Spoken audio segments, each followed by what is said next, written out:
Voters in 3 states are taking part in primaries on Tuesday, even as public health officials warn that people should stay at home and avoid contact with other people during the coronavirus pandemic.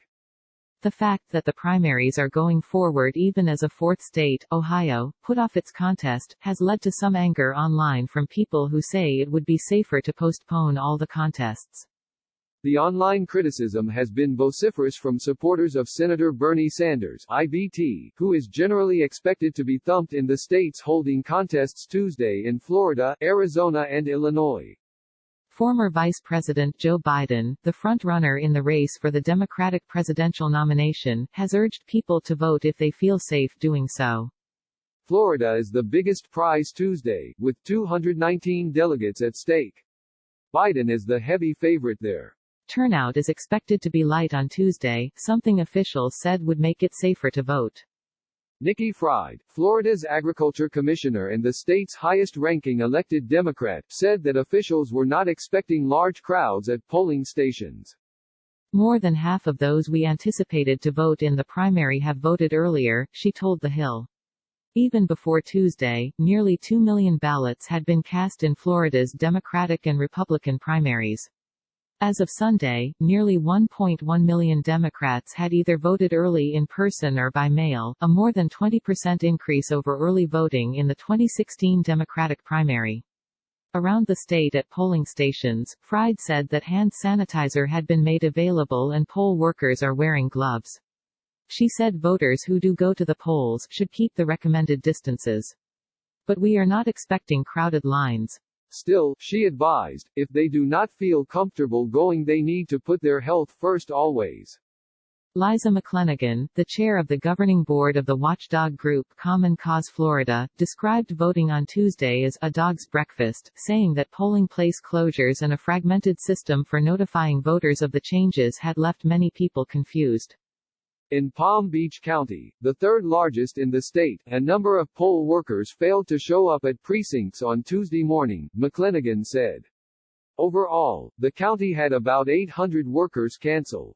She declined to say whether Florida should have postponed its primary in the face of the coronavirus outbreak, but said that state officials have not done enough to facilitate voting ahead of the election. The state could have taken more steps to ensure that voters could have cast ballots that would count without hassle, she said. And the info that they're providing could have been better provided to the voters. We asked them to provide more info about requesting mail-in ballots. We asked them to extend the deadline to accept the return of mail-in ballots. Still, she noted, there are poll workers who showed up today and they're doing their jobs. And there are supervisors of elections who are going beyond the call of duty to hold an election today, and we appreciate those efforts. In Ohio, the state's top health official ordered polls closed late Monday night in order to avoid the imminent threat the virus poses to voters, especially the elderly and others at high risk. In Arizona, where 18 cases of the virus have been confirmed, the state Democratic Party has insisted that the primary should proceed as scheduled, saying that the election procedures are in line with guidance issued by the Centers for Disease Control and Prevention, CDC. Arizona Secretary of State Katie Hobbs defended her state's decision to hold its primary election on schedule, saying that there is little guarantee that the situation surrounding the coronavirus outbreak will improve any time soon. The longer we wait, the more difficult and dangerous it could become, she said in a statement. This decision was not made lightly, and what it all comes down to is that we have no guarantee that there will be a safer time to hold this election in the near future, and elections do not end on election day, she said. There are thousands of workers in communities across the state that must continue the job of counting the ballots in the days following the election. Matt Grodzki, the communications director for the Arizona Democratic Party, said that he still expected high overall turnout in the state's primary. He noted that, as of last week, some 375,000 people had already cast their ballots in the nominating contest, putting turnout on track to surpass 2016. It's still early in the day, but we've had no reports of anything screwy happening at this point, he said. We don't expect turnout to be impacted as a whole. Grodzki said that there had been no exodus of poll workers in the face of the coronavirus outbreak. Hand sanitizer was being supplied at polling sites, he said, and volunteers were prepared to step in to help promote social distancing in voting lines if they begin to crowd. But the coronavirus hasn't been without impact in Arizona. Officials in Maricopa County announced last week that they would cut the number of precincts from 229 to 151 in order to ensure that the sites would have adequate staff and cleaning supplies to keep them clean. The stress surrounding the primary was apparent in a news conference last week announcing the polling site reductions when Maricopa County Elections Director Scott Jarrett cut a public statement short and walked out of the room.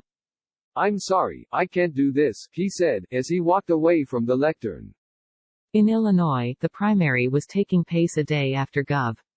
J.B. Pritzker limited crowd sizes to fewer than 50 people. State officials said the total number of confirmed cases had grown to 105.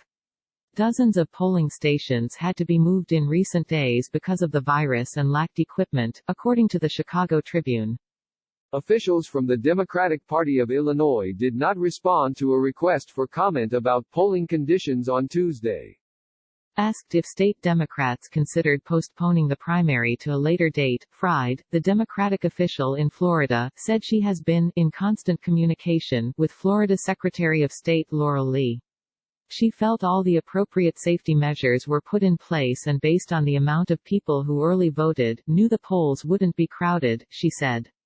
The Sunshine State is the most populous state holding a primary and it also has the most confirmed cases of the virus, known as COVID-19, of the 3 states.